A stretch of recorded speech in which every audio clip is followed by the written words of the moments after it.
This edition of the podcast covers the most recent episode of Lovecraft Country on HBO.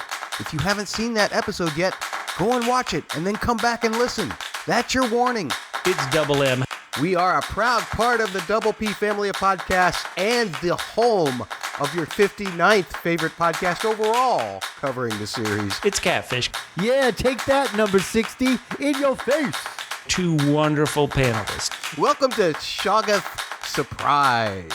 Also known as Shoggoth Surprise. That's so much better. Double P podcast. Double P. What I like to call Double P.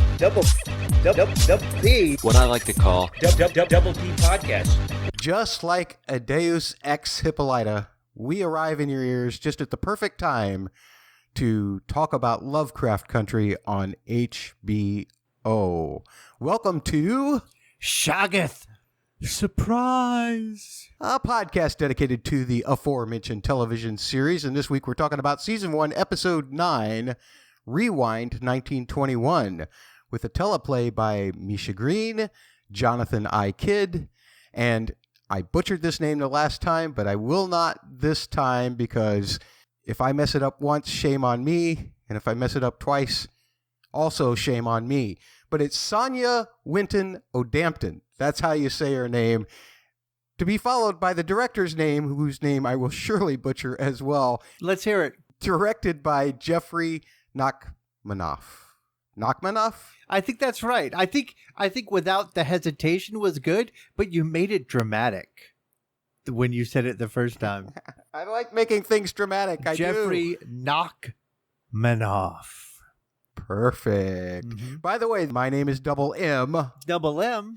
That's Matt Murdock, and I am joined by a guy who constantly wishes he could take a swing at my head just like a baseball bat, just like Jackie Robinson. It's Catfish. I blew that. It's Catfish. Beautifully done, Matt. An introduction for the ages. I'm excited to be here. This is the next to last episode. This is the penultimate episode. So this is the one where we have the big battle with the White Walkers. Or close enough. Well, sort of the White Walkers. The White Walkers of this show is definitely racism, and we certainly did battle that in this episode. Speaking of being the second to the last episode, that means your chances for winning the Cthulhu Funko Pop are running out. We need you to leave written reviews. We need you to subscribe, rate, leave written reviews wherever you get this podcast if you can. That's very important.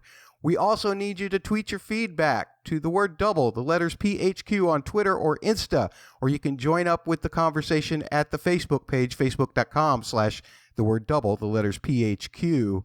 You people who are watching us on YouTube as well, we're only 9 subscribers shy of 1,000 subscribers, which Bubba is pushing us to push because he wants some ad money or something. I don't know. I don't think we get any ad money from any of this.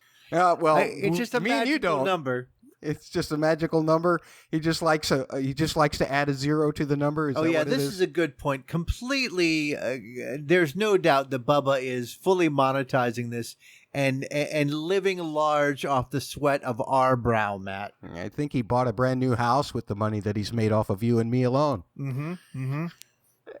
We want you to be one of those 9 subscribers, and we'll give you a special shout out to someone between the number that we're at now, 991, and 1,000. So don't wait around for 999 to come up and then instantly hit subscribe. Subscribe now. You will still have as equal a chance to be mentioned as the 1,000th subscriber. Is that what you're saying? Because to me, Matt, it just sounds like, well, I'm going to wait around until, like you said, 999. Why would I want to be the schmuck who's 993? Well, or how about the real loser who's 999? We're going to randomly select somebody out of the last 9. So you've got as much of a chance. Okay, all right. And that's what's happening. Okay, that makes sense more than just giving a shout out to 1,000. Exactly. Well, I didn't put that in there. That our boss put that in there, and I just kept updating the number in big letters and numbers. I mean, I think if he thought it through, he would have realized the mistake. Yeah, that's a wrong way to go about it. When you beg for the 1,000th follower, you're never going to get there because everybody's just going to hang out at 993. Because it's such a big deal to be mentioned on this or any Double PHQ podcast. Use that hashtag Shoggoth Surprise. That's SOGGOTH Surprise. All one word. Behind a hashtag when you leave your written review or when you leave us feedback for this podcast or for this show, Lovecraft Country, so that we can be sure to include you in that Cthulhu Funko Pop contest from Catfish. Catfish on Twitter earlier this week, you showed the world the possibilities of what they could get. Yes, the possibilities include 2. There is the essentially all gray and ominous Shoggoth, and then there's the glow-in-the-dark Shoggoth. The dark will not save you. So it's your choice. It will come right to your doorstep. That's pretty exciting. We'll be drawing that prize at the end of next week's, or you know what? I'm going to be smart, like I said Bubba wasn't. Sometime in next week's podcast, we'll be drawing that name. It could be at the beginning, could be 1/3 through, could be 2/3 through. That's right. We're going to force you to listen to the entire podcast next week because the only way that you'll be able to claim the prize is if you contact us after we draw your name. That's the way to do it, Matt. That is the way to do it, rather than just begging for the 1,000th subscriber when you're at 991. That's right. If you don't contact us and say, hey, I'm the person who won, no prize for you. Oh, he's turned into the prize Nazi. Ladies and gentlemen, it is time to get into our ratings of this episode. Season 1, Episode 9, Rewind 1921. Catfish, you or me first? I think you go first, Double M. All right. Well, I am going to go 9, like my namesake, double M's. Oh, double M's? Yes, except this time I mean Montrose Memories. Man, Michael K. Williams just knocked this sucker right out of the park. He's amazing. In fact, the whole cast, I felt like all across this cast was the best acting of the series so far. I also, though, the reason it doesn't go to a 10 for me is I get it caught in these nitpicky things that take me out of the moment. And I've already put a poll out there as to whether that plane sequence ruined an otherwise perfectly good episode for you. And I'm already getting beat down handily on that poll on Twitter. But you can find the poll retweeted at, again, the word double, the letters PHQ on Twitter. But, I mean, the visual effects of the plane just drove me crazy. I was telling you, Catfish, before we started recording that this whole thing felt like the planes were being held up by strings and a really bad puppeteer was trying to mimic the motion of the planes. The bombs falling as Letty's walking down the street looked like they came out of a video game. And it really destroyed such a wonderful monologue by Michael K. Williams. Once again, Montrose's monologue, remembering the names of people who were killed during the massacre. It was amazing. Otherwise, this episode, again, other than the Hippolyta just showing up at the right place at the right time, I'll call it for the rest of the episode, the Deus Ex Hippolyta. Other than that, I thought that this episode was really good, but it just, my own Matt's Tomatoes things that don't really matter, but always affect me as a television watcher. It took me out of the moment for a minute, and I hate them for that. I hate them for just taking those moments away from me. Hopefully, I am way too much of a curmudgeon about this, and Catfish, you have a different opinion. Well, I'm going to say this. It's funny that you mentioned that because I almost went with the double T rating. Wait, double T? Yeah, of course, that refers to Tulsa Twofers. In that in a calendar year, we have had 2 filmed representations of the Tulsa Massacre.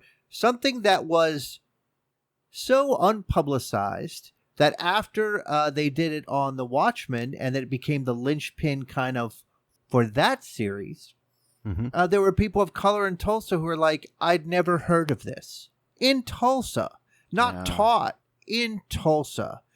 You know, the only thing I wonder is, you know, obviously, the people behind The Watchmen and the people behind Lovecraft Country wanted to get this story out. So the more the merrier, except maybe there's a little bit of professional jealousy. Lovecraft Country maybe thought they would be blowing the lid off of the Tulsa Massacre, and instead The Watchmen did it, and I think better. Well, I was going to ask you, because I think that's something we should put on the poll as well. Which Tulsa Massacre did you enjoy more? That seems like the wrong way to ask it, but we'll figure out a way to ask it. I think the right way to ask it is, which show made a more moving representation of the Tulsa Massacre? And I think it was clearly The Watchmen, a show that I've compared Lovecraft Country to unfavorably a few times throughout this season. Mm-hmm. I think Lovecraft Country is good. I happen to think that Watchmen did something amazing to take a series which has been around for years and years and years, and to add to it and to deepen it, and to what they did, I thought was amazing. Well, Catfish, you started off this review with a double T. A double T? Yeah, the Tulsa Twofers. But what's your actual rating? My actual rating is 9.5 triple H's. What, triple H's? Yeah. Hippolyta human robot hybrid. There's a dash, human dash robot. This one I'm not really cheating, because when you're a hybrid, you have a dash in between things. So Hippolyta human dash robot hybrid. Wow. Yeah, I thought, like you, it was very affecting. I thought it was great. And you almost can't blame them, because even though they kind of alluded to it in Lovecraft Country, it was really the central inciting incident for the mini-series of The Watchmen. Yeah. So everything kind of sprang from there, and they sort of do a last-minute, this show, as we have seen, it does, goes here, goes there, goes there. Here, there, yeah. Here, there, everywhere. So there was a funny moment. There's all these things in these time travel shows where all of a sudden someone realizes, oh, I'm the one who has to do it. They have that moment here, but it's weird because they let the audience in on it. Not that we couldn't have figured it out, but they let the audience in on it first, because Atticus echoes the, I got you, kid, right? That Montrose says. So then we realize, oh, he's the one who does it. And then Atticus says something's wrong. And then they go, oh, you're the one. So if you're going to have that kind of moment, which can be kind of cool, don't ruin it. Let us realize it when the character does, instead of like, you let us know. So that's kind of a weird ding of like, I'm saying you kind of spoiled that bit for the audience in a very large, kind of well done show. They set some other things in motion. There were some good moments. There was another silly thing where it was like when Ruby and Letty, Ruby was about to say, well, she needed it because she's pregnant. And then, Atticus looks at his dad, Montrose, his dunkle, and says, gives him a look like, don't say anything, she's pregnant. That was kind of a funny moment where it's like, would you say it? Everybody knows. There was a lot of hullabaloo and excitement and plot stuff, which I was okay on.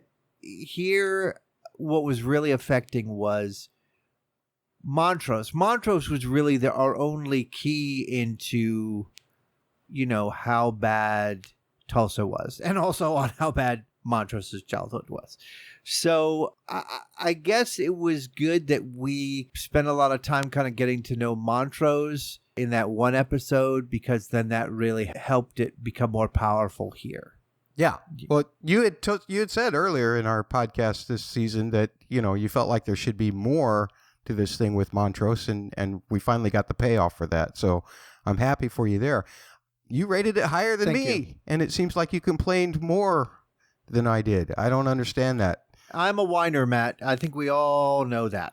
Well, the thing that I also want to talk about here is, do you subscribe to the Back to the Future kind of thing as far as time travel goes? They almost made it sound like that Atticus was going to just disappear if Montrose went and warned Thomas.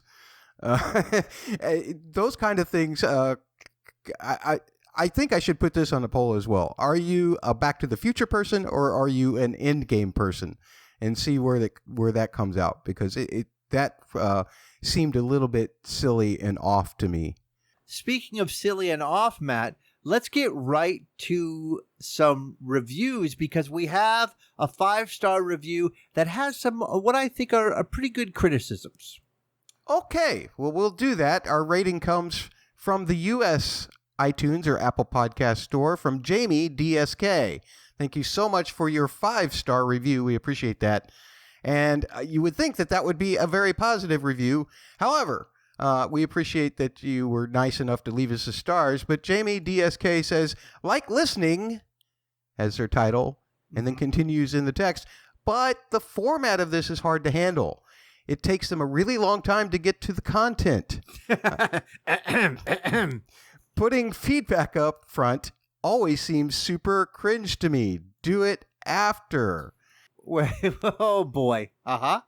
You put the feedback right here, Matt. This is at the top. Well, it's like you're taunting Jamie. It's funny how I did that, isn't it? We always read the reviews up front. And here's my thing. And I'm actually Jamie DSK, for this one episode, I am going to do it for you. We're going to put the majority of our feedback, except for the polls, after the recap. Mm-hmm. Because we do want you to not be too frustrated with us.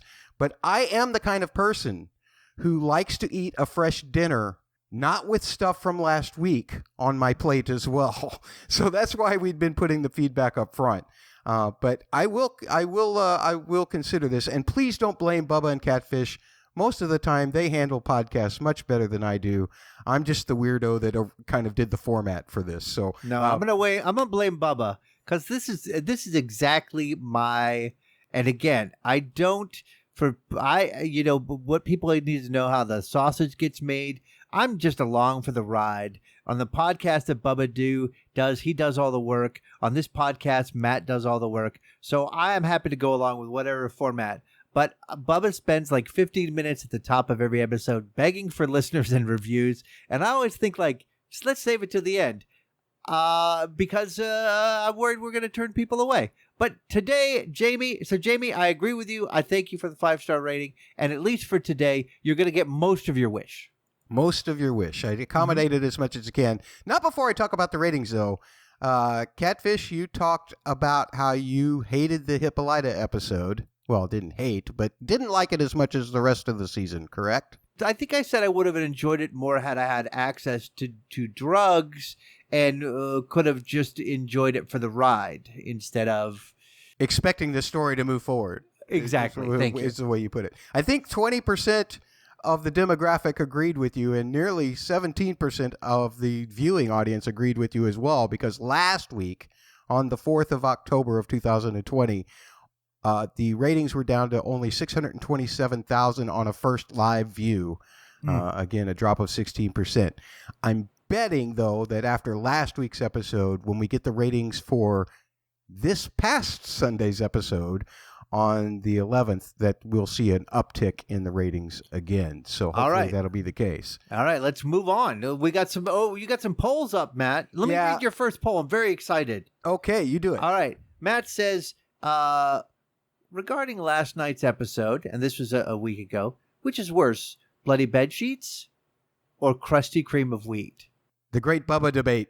Yeah, this was the great Bubba debate. The double B, bloody bed sheets, got 30%, and the double C, crusty cream of wheat, got 70%. I think I was on the double C, so I'm with the majority here. Oh, I thought you were on the double B. Loyal listeners can tell me whether I'm wrong or right. And loyal listeners, double L's. The other poll that we put out was another which is worse, because we always put the polls out after we ask those questions near the end of the episode. This one was losing your arm to a Shoggoth or losing your arm in an Indiana Jones style trap. And okay, this one I know for sure, Matt, I'm with the minority. This one, you know you're with the minority. Being a Shoggoth meal got 62.5% of 1,008 votes on the 1,000 plus Twitter. And the Indiana Jones trap only got 37.5%. Again, I want to explain the Shoggoth meal. You're just dead immediately. I think that was a post-mortem loss of limb. The Indiana Jones trap, you're staggering around for a while as you bleed out. Oh, but was it post-mortem, Catfish, as we find out this week? If it wasn't post-mortem, it didn't last for very long. Thank a rock for that. And with that, why don't we get into our recap? Let's do it. All right. So this story kind of went here and there and all over the place, so I grouped it together as best I could. We'll start with just the beginning, where Ruby stops everyone from pointing fingers about whose fault it is about Dee, and she says that she can get Christina to help. There's all kinds of things that awkward that come out since Letty had already given Christina the negatives of Titus's pages, and Ruby says, basically she says that Christina, don't worry, Christina will help Dee for me. Then Christina shows up, and she says, well, I can't really help this girl. I either need the Captain, Lancaster, or the Book of Names. Everybody thinks that Captain Lancaster is dead already. Mm-hmm. She then says that she will reset the curse as kind of a temporary stopgap, but that's all she can do.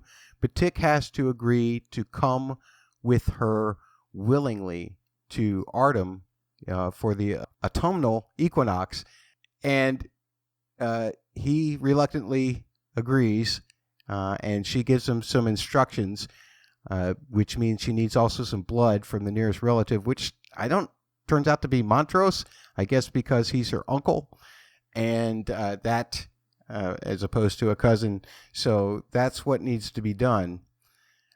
Christina says she has to go and do something, and it's actually to turn out to see Lancaster, who is still alive, and she appears to him as Crystalium, and she wants to taunt him about dying 1,000 deaths and watch him die one last time, because she reclaims her rock, which evidently just kept making him die this death over and over and over, no matter how many bodies they cut up, no matter how many people they kidnapped in order to cut those bodies up. That thing that she had Ruby put in the desk is what was making Lancaster die over and over and over again. But she lifts that particular curse, I suppose, and watches him die for the last time. It's really kind of interesting because, we've gone on a little bit of an adventure with Christina where she was horrible and a user. And then we thought, okay, well, maybe she's all right. And then, some of us last week realized what she was doing to sort of put herself in the place of Emmett Till. Not me until it was explained. So she seemed a little bit better. And then this time, immediately after she says, no, I can't do it without the guy. He's dead. Boom. He is alive. So Christina, not good in any way, shape, or form. And in fact, later on, Ruby accuses her of having Ruby as her backup plan.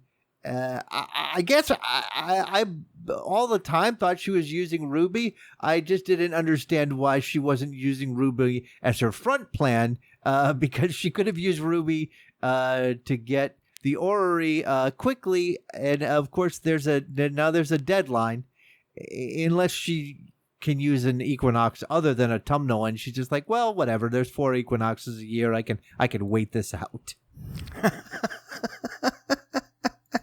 Here's the thing about Christina, Catfish.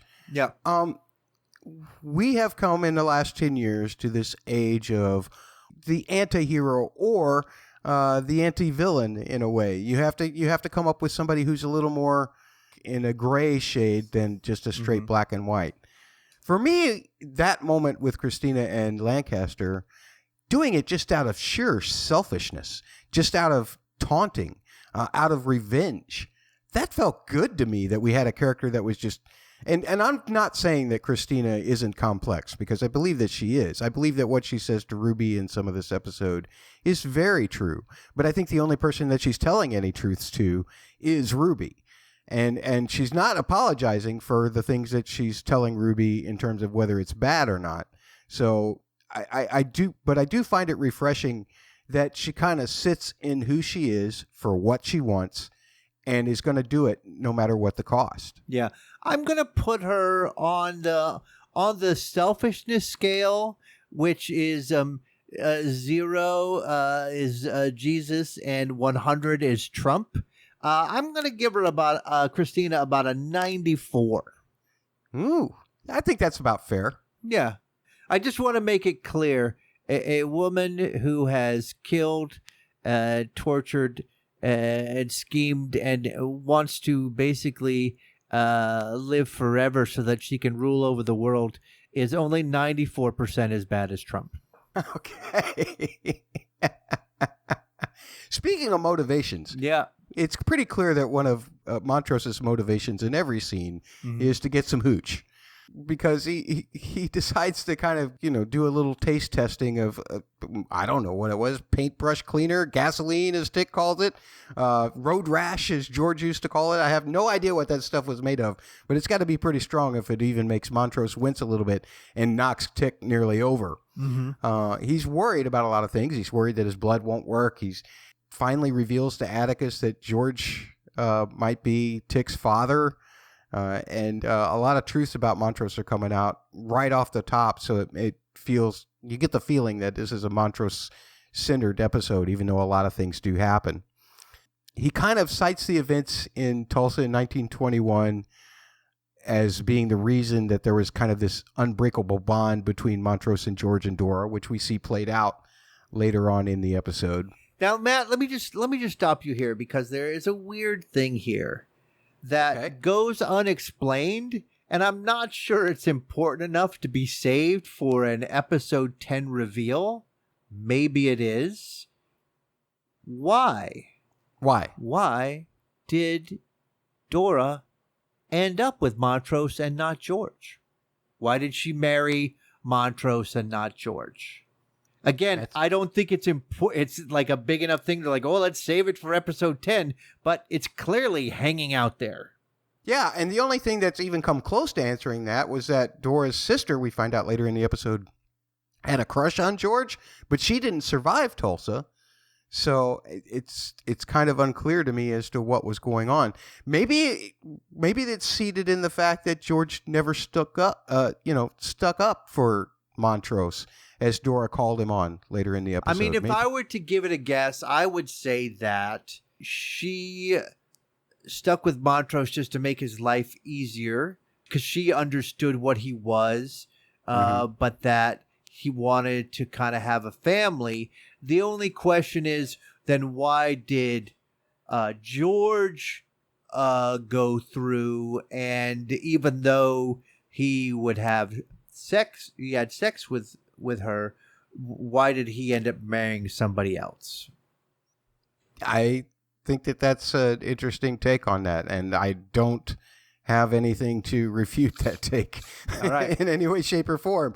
But Letty, she walks in on that conversation between Montrose and Atticus, saying that Christina has returned, and then right after that, Hippolyta returns, asking if Dee is sick, because they're talking about getting the Dee's fever finally under control. And so enter the Deus Ex Hippolyta. Mm-hmm. And isn't that convenient, because her blood will obviously help Dee and Christina's curse reset more so than Montrose's. And we see that enactment. Maggots start coming out of Dee's skin, and they turn into flies very quickly. But the curse is reset, and they've bought Dee at least a little bit of time. And as Ruby and Christina are leaving, Letty kind of confronts Ruby, talking about what Christina's true intentions are. And has she told you, Ruby, that, she's probably going to have to kill Atticus for this spell? So just to finish up that part of Ruby's story, we'll go straight to the lab here, kind of skip over for a second. And Ruby is watching Dell, and for some reason she's just sitting with her, and she asks Christina some questions, which turns out to give us a couple of answers that we kind of suspected in prior episodes of this podcast, but it turns out that Letty did make Dell kind of a skin donor back in Artem when she hit her over the head with the shovel. Dell turns out to have just been a groundskeeper. She was acting much more like a sheriff when we saw her in Artem, though. I guess she was just feeling strong about herself. Or just like super racist, that's all. or perhaps super racist. Yeah, that was definitely the main impression that came across. But it felt to me like they were all super racist there. Anyway, Ruby says that her mama was a hustler, as you mentioned earlier, Catfish. And so she's got some questions for Christina regarding Atticus and the rest of the family. And Christina tells Ruby the truth about needing to sacrifice Atticus completely, needing all of his blood to get her immortality spell done. But she also claims that she never used Ruby to get the orrery or anything like this, and we talked about that. But she's going to use magic to experience the world and not to use it to bend the world's will like her father and all of his friends were going to do. She also promises Ruby that she's not going to hurt Letty. And Ruby decides that if she's going to continue to be a white girl, which is a commitment to Christina's cause, I suppose, and turning away from Letty's wishes, she'd rather be a redhead. So she turns some valves, and there is the conclusion of Ruby and Christina's storyline for this episode. Well, I thought it was, I know this is going to be another kind of nitpicky thing. I thought it was a little unusual that we hear that Dell is in a coma. I thought that, I mean, William's dead, right? Didn't we? I mean, he got the heck shot out of him. Is he also in a coma too? I assumed he was dead, and I didn't know why Letty. These people need to be in a coma instead of dead? I just thought it was weird that information. Well, the use of the word coma did seem strange. I just put it together, Catfish, that, okay, well, Letty put her in a coma and she died from the coma. But I don't know. Again, it like you say, it makes you go, huh? What? Well, it seems extraneous information that is going to make me go down a strange road. So I'm just going to note it and then move on. We're going to move on. We're going to say, no, ma'am. No, ma'am. To that storyline, and that's a callback to our Delightfully Dreadful podcast. Go back and listen to that sometime. You can find it wherever you get your podcasts. The rest of the story involves our main troop and the Woody Mobile and its trip. So Hippolyta has her own plan on how to save Dee. She's going to go back to the observatory. She wants to go back in time and get Hannah's book of names because that's the source of the magic. When Montrose questions her, she tells him that she had been on Earth 504 and stayed the equivalent of 200 years in our world because it is a multiverse machine, not a time machine, so to speak. It can go to any time, I guess, on any of the worlds, and 504 is a lot of them, but probably not near as many as there are. Anyway, we're packing up Woody, and we're headed to Kentucky. I mean, Christina has everything going her way. She's got the negatives, right? And then she's got Atticus is going to join her for her autumnal equinox party. And then if all else fails, it looks like she's got Hippolyta going back to get the original book of names. And I'm sure that's going to end up in her hands too. I mean, she is playing everyone like a fiddle. I kind of feel like that, this is the one piece that she's missing for sure, that Christina's missing that she could get. I was more struck, again, because I get off on tangents and get taken out of things. When Kentucky flashed up on the screen, I was like, well, how did the observatory move from Kansas to Kentucky? I was ready for all kinds of, because they go back to 1921, they've changed the world and everything. No. Misha Green came out on Twitter the night of the episode and said, because I didn't notice that the shot of Dee's atlas said Kansas at the top of it in episode 5, I went ahead and said Kentucky. It's supposed to be Kentucky, But that wasn't the thing that got me. It was the GPS coordinates. You would think that those would have been researched more. Correct. One thing that it does work out for, though, Catfish, in terms of the story itself, it's a heck of a lot quicker to get from St. Louis to Mayfield, Kentucky, than it is to get to Mayfield, Kansas. There's a lot of things here. When you go from Chicago to Mayfield, Kentucky, it's 6 hours total. So St. Louis is much closer because it's only like about 3 hours total from St. Louis to Mayfield, Kentucky, where it would be about 6 to 7 hours to Mayfield, Kansas. Mayfield, Kansas, by the way, is down by Wichita. It's nowhere near where the GPS coordinates were at, which were up by St. Joe, Missouri, between two towns that I never heard of in Kansas, much further north and much further east. So everything kind of was wonky about all of that, but that's okay. I mean, I guess I can just forgive that. That's what I like to call, Matt, a triple D. A triple D? Yeah, a deep directional dive by you. Yeah, and probably one that nobody cared to hear. But anyway, we're in Kentucky, right? So If you say so. Misha Green says that, yes, we were in Kentucky. We were in Kentucky the whole time. I'll believe So Tick's been flipping this place off the whole time, and he had to go back there. In the very first episode, he was flipping this place off on the bus ride when he left Kentucky and got to Illinois. So who knows? Anyway, Letty is tending to Dee, and Montrose is outside drinking and thinking, as he often is. And Tick and Hippolyta are working on the machine. So Montrose lets Letty know that Tick knows everything, including that he's going to die in Christina's spell. And I don't know if he tells it's from a book or not, but he tells her that Atticus knows all of this.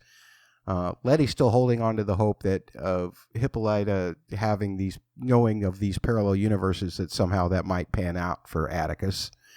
And Hippolyta and Atticus do get the machine to start. Hippolyta's got to do some calculations. And then I guess she never got her wrist implants removed. She decides that she's going to become a motherboard instead of a bored mother, because that's what she was before all of this invention. Oh, there we go. To keep the portals going. I could see it. I could hear the expression in Catfish as he was reading that note as I was speaking it. Anyway, she tells... I couldn't be shaking my head any more vociferously at this point. I don't even know what that word means. She tells everyone to leave their beef at home and to get their asses moving to 1921 Tulsa. Mm-hmm. So Tick and Letty go through the portal, and all of the memories coming back to Montrose about that time, they make him a little hesitant, but he does find the courage to go through. I mean, I think it's cool that Hippolyta is got that power. It's so funny when she says motherboard, and they're all like, huh? What? Yeah. She's badass, but she's not a double B yet. A double B? Yeah, blue-haired badass. Mm. That's later. Is that with a dash as well? Yes, blue-haired is with a dash. Matt, you need to start really reviewing. I promise you. I promise you, I'm going to take an English class next semester. Anyway, Montrose is going to be our guide to what happened in Tulsa. Pretty much from here on out, we already hear things that we'll hear later on in the episode going through his head as he's trying to get through the portal. Tick ends up finding some appropriate clothes, except they can't seem to find any shoes for Letty. She's got some double S's. Double S's? Some sly sneakers. Wah, wah, wah. Boy. Which will conveniently become important to her later on. Very important. And they set out for the house to get this book of names. And Letty's going to try and get the book. And they're kind of taking this approach again, the Back to the Future time approach. You can't change anything. It's the butterfly effect. You never know. The smallest little ripple might make a huge tsunami. So Montrose gets overwhelmed while Letty and Tick are discussing this by all the memories of what happens that night. And Tick realizes that Montrose is probably a little drunk as well and gets kind of pissed off.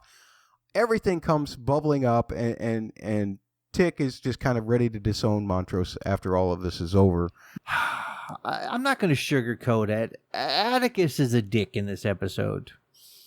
He's just a dick. No, I mean, I know they've got something. They got something to do.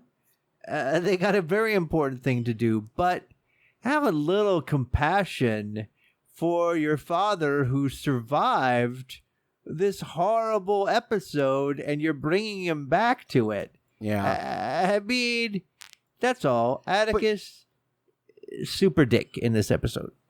But Catfish, don't you also see that this very embodiment of Montrose being kind of dazed, drunk, is exactly the thing that Tick has grown up to hate? Wouldn't it be a natural reaction for Tick to erupt like this?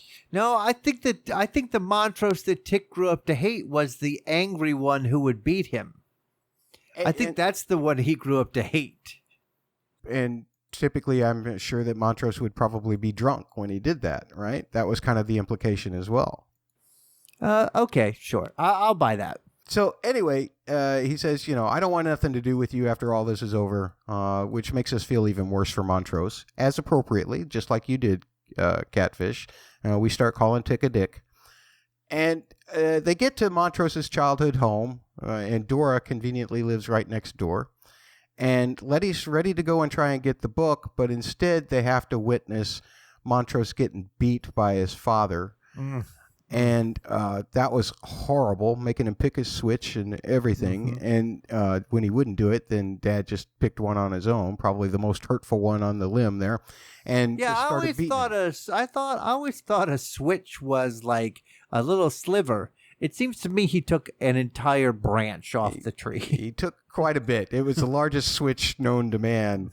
I actually had a grandmother that used to do that used to make you pick your switch, but there was only one place that you ever got hit with it, and it was only a couple of times, and she was a grandmother, so it never hurt for all that much. Okay, so Matt, then you explain this to me, because I have never interacted with a real-life switch.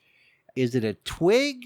Is that what it is? It's one of the smaller growing branches? It's usually one of the smaller growing branches, and it's usually quite flexible so that you get the all the way across. Yeah, you want to have that. You want to have that for sure. Yeah. Okay. So after all of this, Dora has to defend Montrose, and Father Percy is about to take the switch to her, but her father comes out and says, No.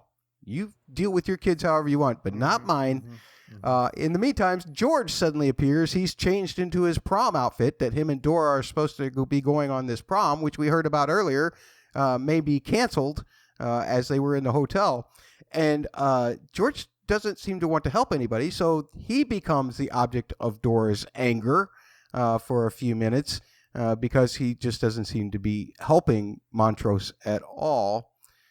And Montrose has managed to run off, so George and Dora go looking for him, and they realize at that point that their Montrose, has disappeared as well. And Tick thinks that Montrose is going to go and find George and warn him about what's going to happen at Artem.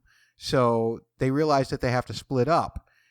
Letty's going to go after the book, and Tick's going to go after Montrose. Now, why would Montrose need to warn George?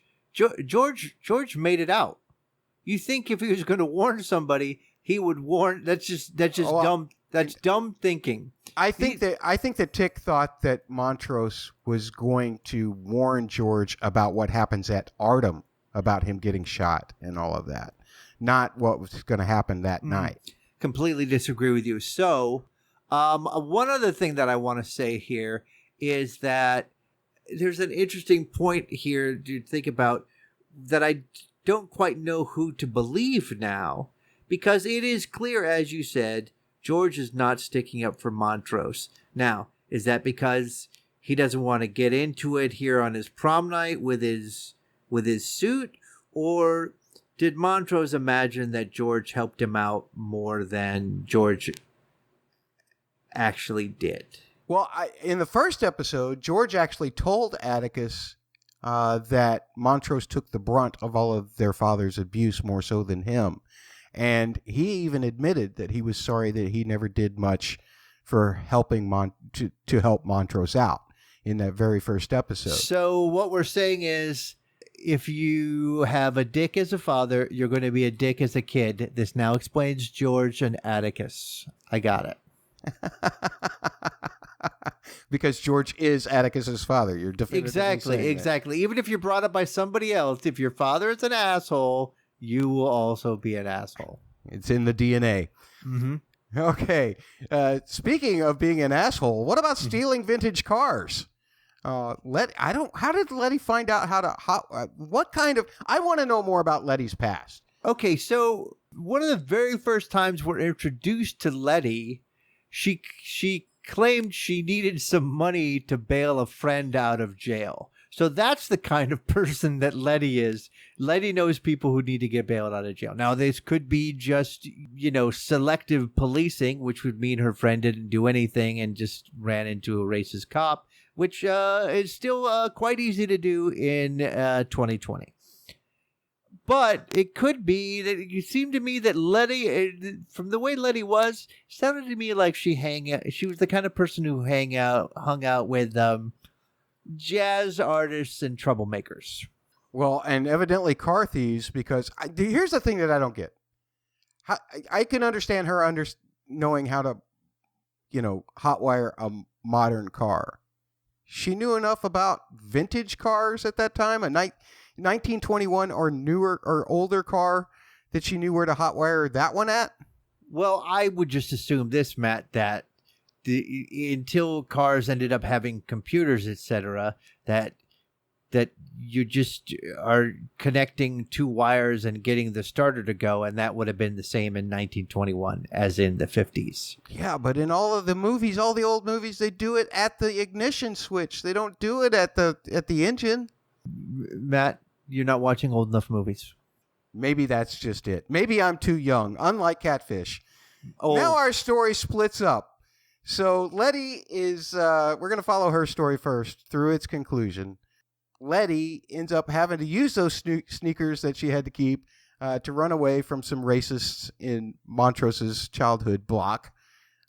She gets hit with a bullet, but no worries. Her invulnerability spell holds up. And then she gets some help from the Double G. Double G? The Grandpa Guard. Oh. And they do a little double R. Double R? Racist repelling.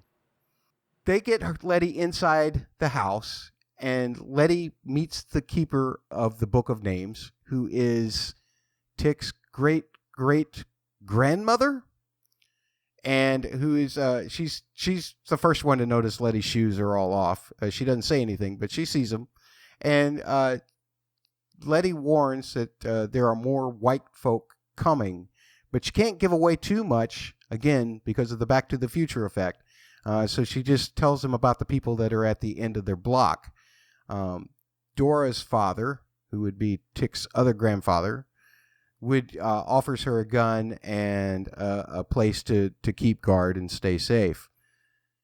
So Letty's standing guard with Dora's sister, who goes off on this whole spiel about how she likes George, and now she's worried about Dora also because Dora's run off, and even though Letty knows that everybody in the house is going to be killed, she tries to reassure this sister that everything's going to be fine.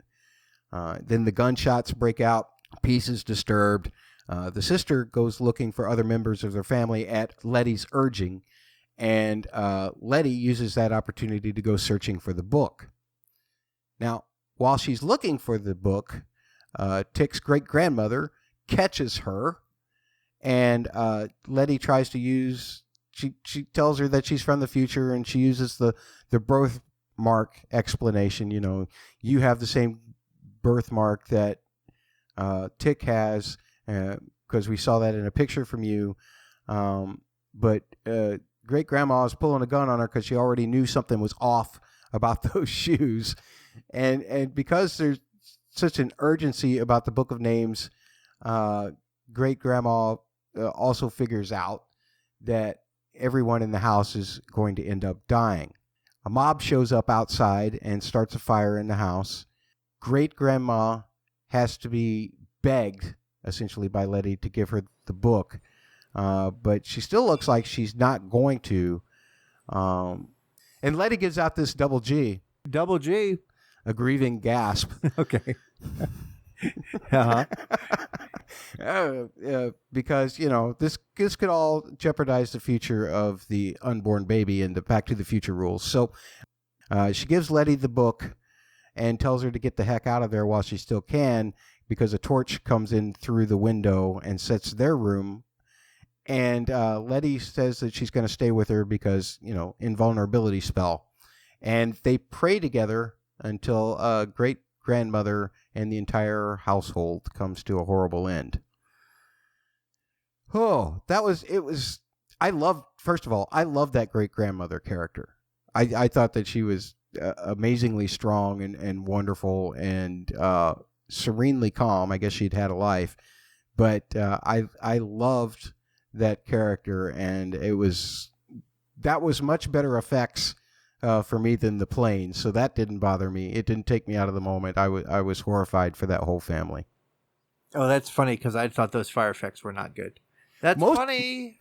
Most of the fire effects were not good, but I thought that the one on Great Grandma were okay. I guess I was just upset because Letty was surviving. I'm just kidding. Oh, my. Oh. So what feels like to be really kind of the main thrust of the story is getting to the root of some of the double M's. Double M's. Montrose motivations. Mm-hmm. And one of Montrose's motivations, of course, is being able to find alcohol. In a time of prohibition, because this is 1921, he's pretty damn good at finding alcohol. He sniffs it out real quick.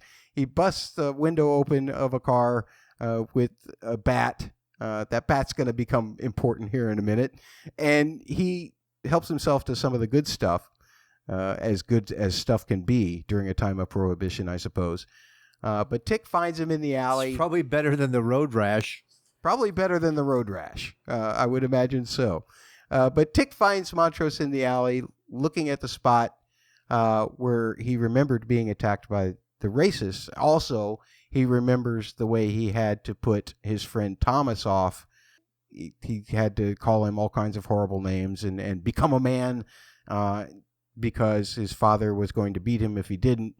And so he said some horrible things to Thomas. So what he really wants to do is not go and warn George when George is going to show up, but he wants to try and save who was at that time his boyfriend Thomas.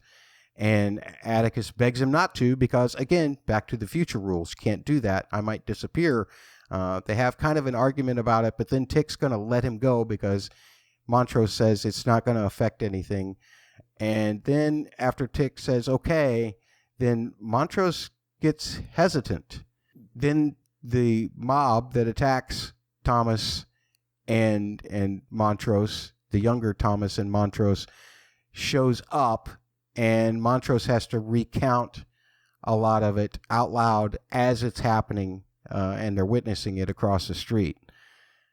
That stuff was moving, man. All of it. Every last bit of that stuff just totally got me. It made me think about Montrose in a whole different way. I don't know if it made you think about Montrose in a whole different way, but it did me. Yeah, I mean, maybe that's why now I realize that Atticus is a dick. I definitely had a lot of feelings for Montrose in this episode, for sure. Yeah, and that would conclude then that if Atticus is a dick, then Montrose could not possibly be his father. Correct.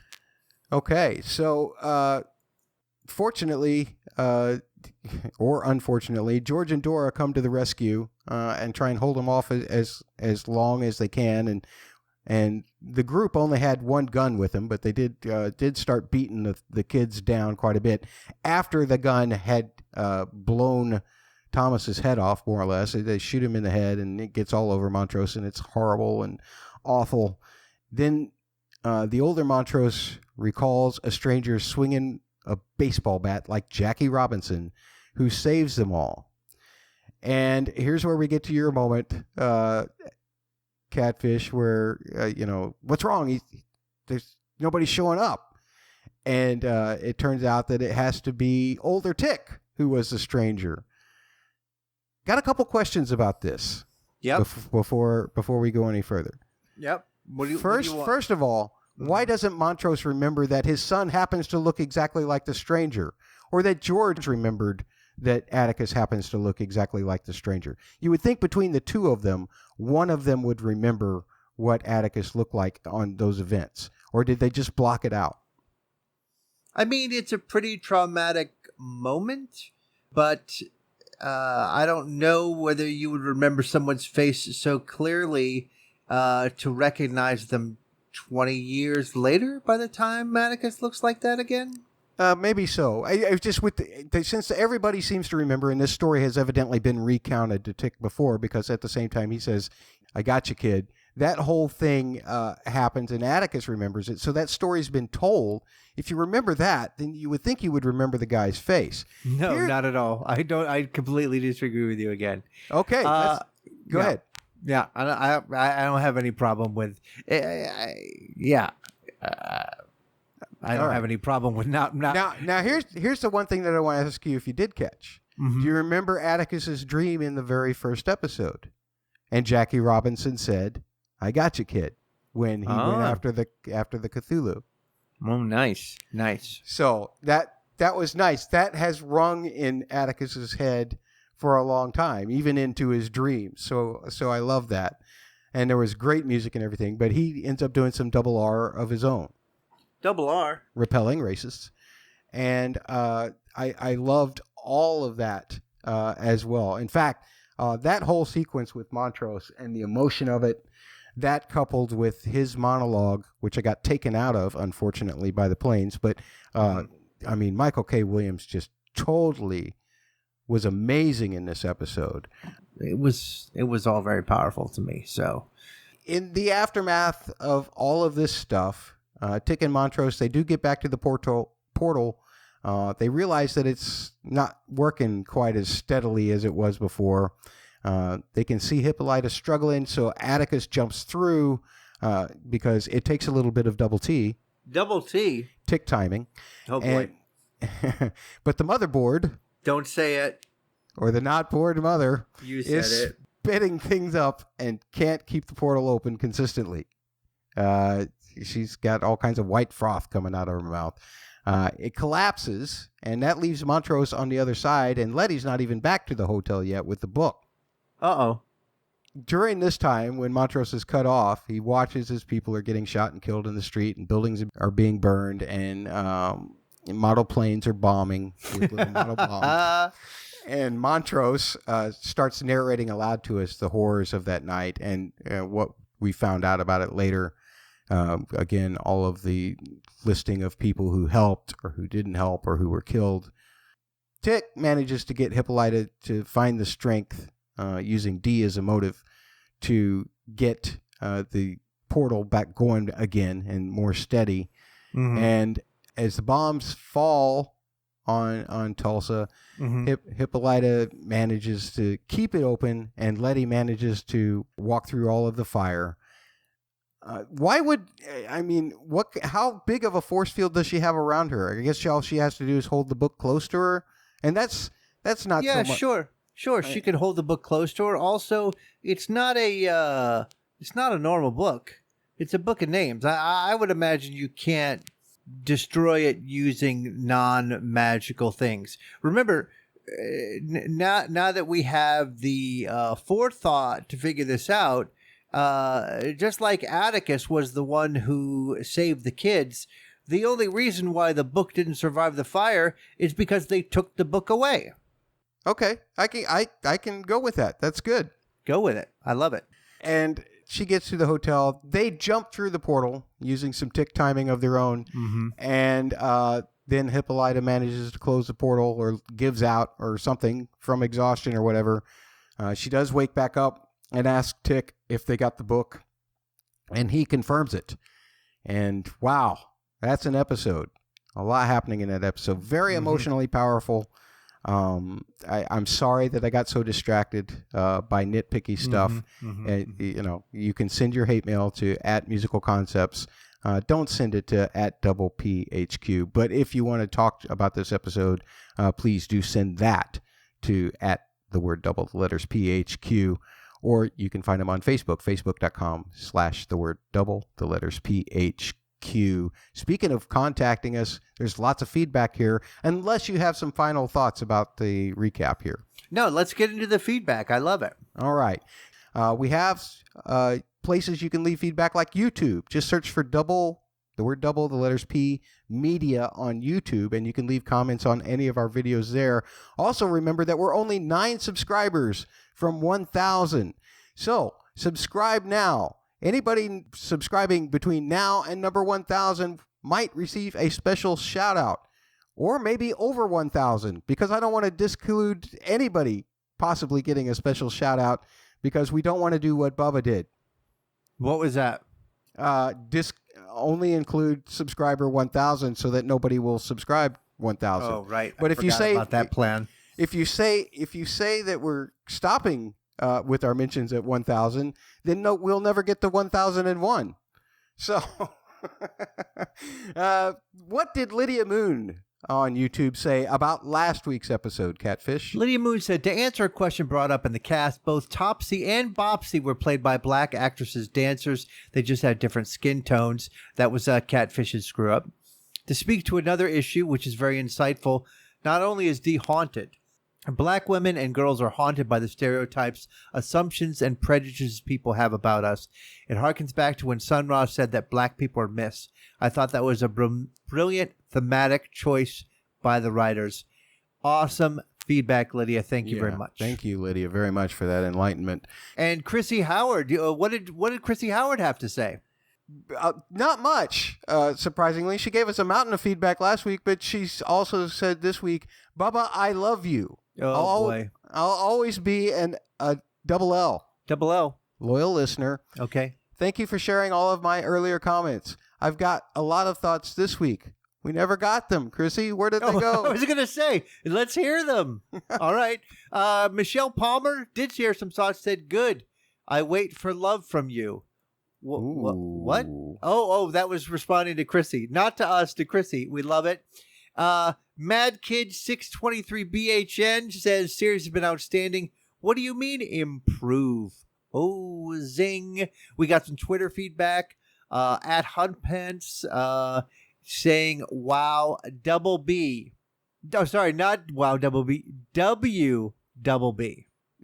W double B? Yeah, welcome back, Bubba. And then I guess it's goodbye to Bubba. Those girls were the most terrifying thing from the whole season. Thank you, Bubba, for clarifying just why I felt so unsettled by it. Dooley's Left Leg said, at Dooley's Left Leg said, beautifully bizarre episode. That sounds like Dooley's Left Leg's 3 words.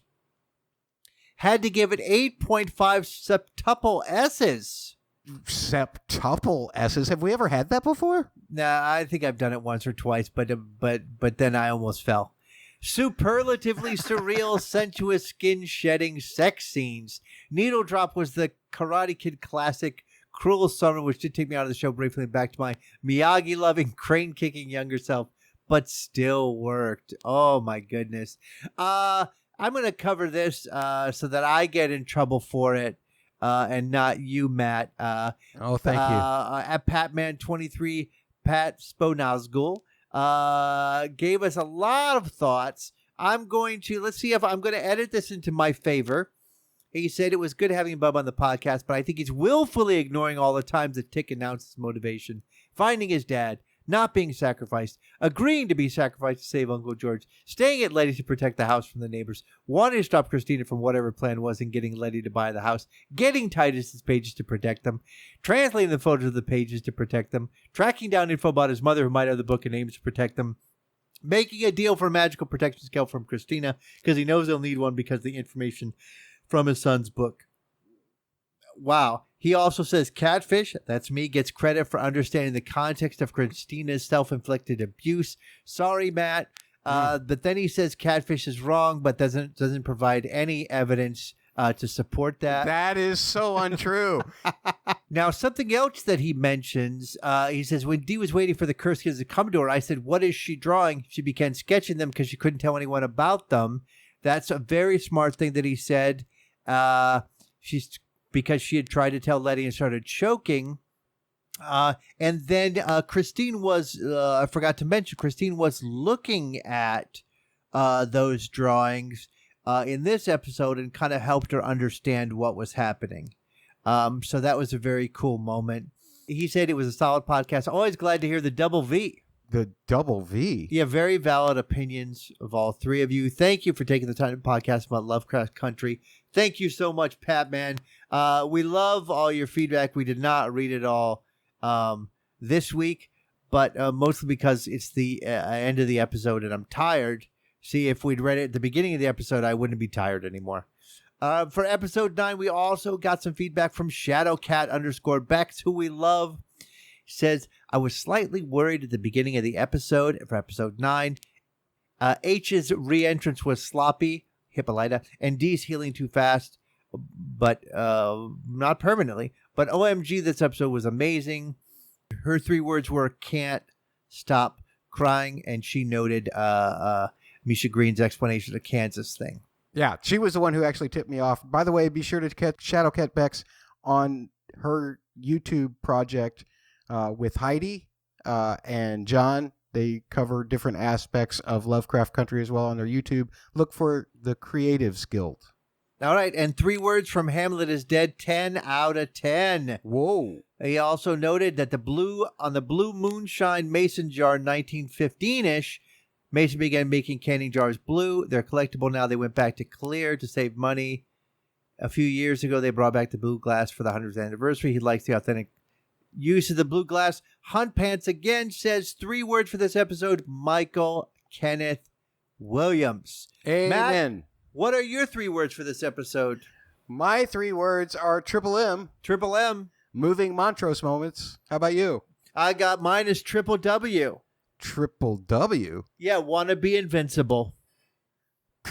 I'm not even trying anymore. It's episode 9. You're tired. Right. You're tired. Matt, we have got a What's Worse. Now we like to play a game every week. What's worse? Do you have a What's Worse? I do. Is it worse? And this comes from, you can send your hate mail again to @musicalconcepts on Twitter. But what's worse? Hippolyta returning with such convenient timing, i.e., the Deus Ex Hippolyta, or the CGI in the Tulsa bombing sequence? All right, I'm not going to go with a What's Worse. I'm going to, we sneak peeked this earlier, something for the polls. What was a more affecting and memorable representation of the Tulsa riots? Was it on Lovecraft Country or was it on Watchmen? Music is this discussion. There was not very much in terms of music cuts this week, Catfish. We had Avalon by Al Jolson when they first reached Tulsa. Yes, that Al Jolson, the blackface dude, Al Jolson. That was from 1921. The song source for the spoken word, the first one, when Letty and great-grandmother were together, and it kind of went back and forth between Tick and Letty doing their things in that sequence. You can actually find that recording with music and everything in the song by Rob called Don't Kill the Dub, and it's actually the poet's author, Sonia Sanchez. It's her poem that's being read during that called Catch the Fire, and she's the one who's actually doing that performance of the piece. Now, that same poem was set to music as kind of like an aria or a requiem by Laura Cartman. There's a really good article about it that you can find in the LA Times that came out earlier this week. I will leave a link for that in the show notes. And that's really all that we had in terms of sung music or music that wouldn't normally be considered part of the score. Cartman in that article said she just wanted to do that as a special thing. And man, that was beautiful. But Catfish, if you had to pick a needle drop for this week out of those 3, what would you choose? Oh, you know, Matt, I'm always going to take the spoken word. I thought it was very powerful and awesome. And because you did that, I am left only with the Cartman piece because I ain't going to give it to Al Jolson. I'm sorry. All right. You know, that's just the way that goes. As far as some of the score stuff, well, I don't have anything for you for this week in terms of what happened in the episode. I did go back and look at a couple of things from last week's episode and its similarity to some things that happened in episode 3 as well. It's basically a bunch of musical jargon, but the bottom line is it makes you feel weird. Skip ahead about 9.5 minutes if you don't like the music stuff, or if you're on YouTube, be back in 10 seconds.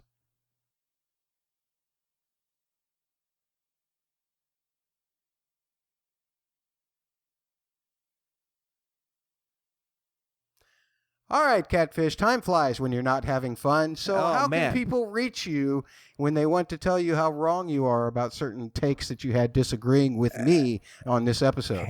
They can hit me up at CJGman67 on Twitter. What about you, Matt? Well, if they, for some unknown reason, want to agree with you and hate on me for multiple reasons, like a motherboard or board mother, then you can find me at Musical Concepts on Twitter. It hurts. And don't forget to reach out to our mama companies. Or our company's mama. Double PHQ on Twitter and Instagram. Facebook.com/Double PHQ. Subscribe, rate, and leave written reviews wherever you get this podcast. And please subscribe to YouTube. Who knows what that'll get you. But I know what we're going to get soon. Matt, what is that? What's coming up next is a Cthulhu Funko Pop's going to be given away to somebody who has left a review, who has left us feedback using hashtag Shoggoth Surprise, or who has liked the Facebook, whatever. We'll figure out. We've got lots of names. I've accumulated a list, but we are going to do our drawing next week for the Cthulhu Funko Pop, and we'll see you next time on Shoggoth Surprise! God, that was a terrible me impression. No, I was trying to do something different. Was it that bad? I sounded like you? You sounded like me. Oh, boy. Double P podcast. Double P. What I like to call Double P. what I like to call Double P podcast.